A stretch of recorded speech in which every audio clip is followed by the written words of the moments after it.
Só que hoje muita gente está treinando e o treino deveria evoluir e as pessoas mesmo assim estão ficando muito cansadas. Tandara, hoje as pessoas aprenderam a treinar, pelo menos estão treinando mais, estão procurando mais informação. Acabamos de falar aqui num podcast anterior sobre isso. Só que hoje muita gente está treinando e o treino deveria evoluir e as pessoas mesmo assim estão ficando muito cansadas. E será que isso está relacionado a uma baixa recuperação? Sem nenhuma sombra de dúvida. Antes, vamos falar para a galera quem é a Tandara, para eles entenderem por que você está aqui hoje. Então, eu sou fisioterapeuta traumato-esportiva, pós-graduada em biomecânica e especialista em terapia manual, em recovery e em tratamento esportivo no geral. Então, galera, eu vou aproveitar para tirar todas as nossas dúvidas aqui hoje. A que você atrela essa baixa recuperação e que dica você poderia dar para as pessoas para que elas consigam olhar para o recovery como parte do treino, parte do resultado? O que na verdade é, né? É verdade. Não existe um resultado, não existe uma evolução se você não tem uma recuperação. Isso aí. E o fato dessa baixa recuperação hoje, eu acredito, o que eu vejo, é que o pessoal está muito acelerado. É um conjunto de fatores, não é somente o fator treinamento.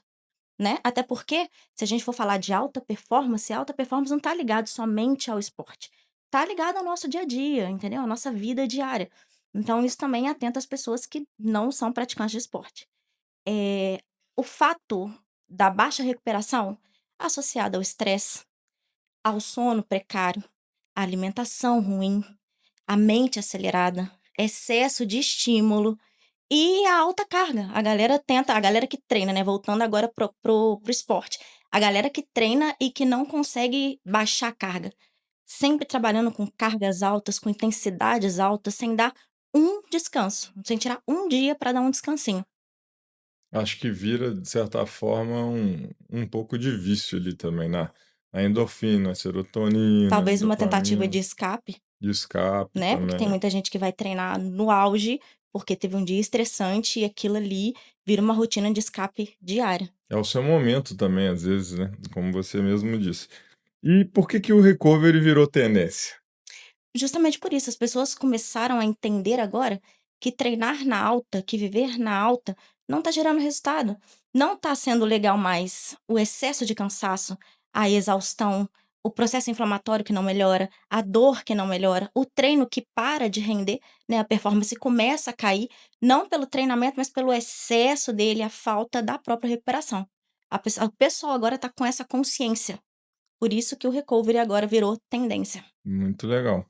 E vamos colocar assim, hoje o recovery está dentro do wellness com um potencial muito grande, inclusive a ser explorado por grandes espaços urbanos, né? Hoje você tem em plena Faria Lima rooftops que só são de recovery. Dentre os mais comuns aí, a gente tem a banheira de gelo, Sim. a gente tem a bota de compressão pneumática, massagens terapêuticas. E só que tem um que não tá em nada disso aí, que eu considero mais importante. Eu queria saber se você também considera o sono. Com certeza, é o principal. Então a gente está alinhado. Explica um pouco para a galera por que você fazer a bota de compressão, você fazer a massagem, você fazer a banheira de gelo, vai ajudar, mas sem um sono adequado não vai resolver o problema da pessoa. Todas essas técnicas de recovery que a gente tem hoje, as botas, a banheira, né, sauna, Sauna. tudo isso são ferramentas, elas não são o principal. O principal é a sua cabeça. O recovery de verdade, ele começa na sua cabeça. O sono é um dos principais reparador disso, porque ele vai diminuir o nível de cortisol, ele vai regular o processo inflamatório. Entendeu? Então, sem o sono e não só o sono, a alimentação, se você é uma pessoa que você come mal, que você Inflama além de dormir muito. mal, você não vai ter por mais que você fique 3, 4 dias aí sem treinar, 3, 4 dias sem trabalhar, você não vai ter uma performance de recuperação tão boa quanto você vigiar o sono. Muito legal. Olha só o que ela está falando, como é importante. Antes da gente pensar nas ferramentas do recovery, você tem que tomar a decisão de dormir melhor, fazer uma boa higiene do sono também, né? E buscar se alimentar melhor. Então, aquela tríade de treino, alimentação e sono, ela continua sendo um fator preponderante, Isso é a base, né? isso é a base. E no caso, do sono, a gente sabe que você na verdade o fator cortisol Uhum. altíssimo, você começa a perder ali no seu dia a dia, eu vou colocar no trabalho, seu foco diminui, a sua memória começa a ficar ruim, tudo baseado num único fator, o fator sono, que a pessoa não dá a mínima atenção. E teoricamente seria o mais tranquilo de ajustar, né? Você tem alguma dica para a galera melhorar o sono? Autorregulação. Eu acho que aí a gente entra num viés um pouquinho mais profundo, que é a questão da pessoa com ela mesma. Percepção, né? O que a gente chama de autorregulação. A Legal. pessoa ter a consciência de que, olha, eu vou parar de mexer em tela, vou parar de ter estímulo tal hora, eu preciso dormir tantas horas. Hoje a literatura traz pra gente aí uma base aí de sono reparador de 7 a 9 horas. Isso não é um padrão, tá? É Uhum. uma base que a gente tem. Se você tiver 6 horas de bom sono, que for reparador, já é o suficiente. Legal. Então não é a quantidade, é a qualidade do seu sono. Mas se você conseguir ter essa percepção de: "Olha, tal hora eu vou parar de mexer em tela, eu vou deitar tal hora, porque tal hora eu preciso estar em pé e eu preciso fazer isso durante o meu dia", se programar antes, é muito mais fácil. Vamos considerar. Existem pessoas que são curto dormidoras e pessoas que são longo dormidores? Existe. Que eu acho que é isso que você está falando, né? Sim, tem pessoas que recuperam com sono de poucas horas, Eu conheço 5 pessoas que horas, 6 quatro horas. horas e meia, 5 horas estão igual um foguete e bem, E né? bem, e isso é muito individual, sabe.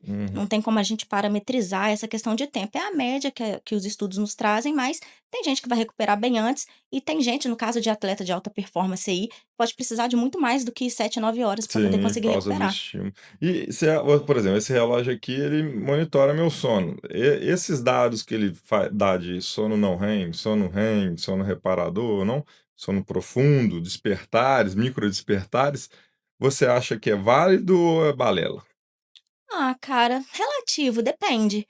A maior régua de percepção que você tem que ter é como você tá no outro dia, é questão do seu Uhum. rendimento. É autorregulação. Entendeu? É a autorregulação. O maior parâmetro que a gente tem de saber se algo está funcionando ou não, é a nossa Legal, resposta no outro dia. muito legal. Tá vendo, galera? Então, a gente é o que ela falou, a gente está tão acelerado que a gente não olha para a gente mesmo, não Não. se percebe. Então, o que ela falou, às vezes você tá caindo o seu foco e você não sabe o que está acontecendo. Tá se estressando à toa, tá vendo um problema que é desse tamanho, ele vira desse tamanho. Começa a Exatamente. gerar ansiedade, né? Começa a treinar, mas sentir que a força está caindo e aí não está conseguindo recuperar. Vai se somando isso. E aí, você começa a perceber o seu sono e começa a tentar melhorar a higiene do sono, né, como você Vou te falou. falar, isso é uma das últimas coisas que a pessoa olha Olha só, no dia a dia. A pessoa vai recorrer a suplemento, tudo. a pessoa vai recorrer a qualquer E dá-lhe coisa. cafeína, E e dá-lhe cafeína, pré-treino, exatamente. Aí chega de noite, toma um remedinho pra dormir, é um remédio pra acordar, um e remédio pra é dormir. um liga e um desliga, né. Exatamente, é um liga e desliga. E a pessoa não tem a consciência de parar e olhar: "Opa, não, espera aí, eu tenho que regular isso daqui". E às vezes é só o sono, gente. Legal. Muito legal, porque, eh, você, hoje, o seu principal produto são as ferramentas. São as ferramentas. E olha o nível de profissional que a gente traz aqui. Ela tá jogando contra ela mesma. Ela tá dizendo, tô falando mercadologicamente, tá, gente? Mas isso é a responsabilidade que o profissional tem com a pessoa. Ela tá dizendo para você: se você regular o sono, talvez você nem precise de mim, né? Exatamente. En Na maior na maior parte das parte das vezes vezes. é isso. Muito legal. Parabéns por você ser essa profissional. Obrigada, Minha admiração pela sua conduta e seu profissionalismo. Tá? obrigada. Peraí. Antes de sair, me diz uma coisa. O que essa conversa mexeu com você? Papo de Fibra existe para mostrar a transformação real. E isso vai além do corpo. Ela passa pela mente, pela disciplina e pela ciência. Por histórias que inspiram mudança. Comenta aqui o que mais te marcou, se inscreve no canal e compartilha esse corte com alguém que precisa ouvir isso hoje. Papo de Fibra, ciências que inspiram, histórias que transformam.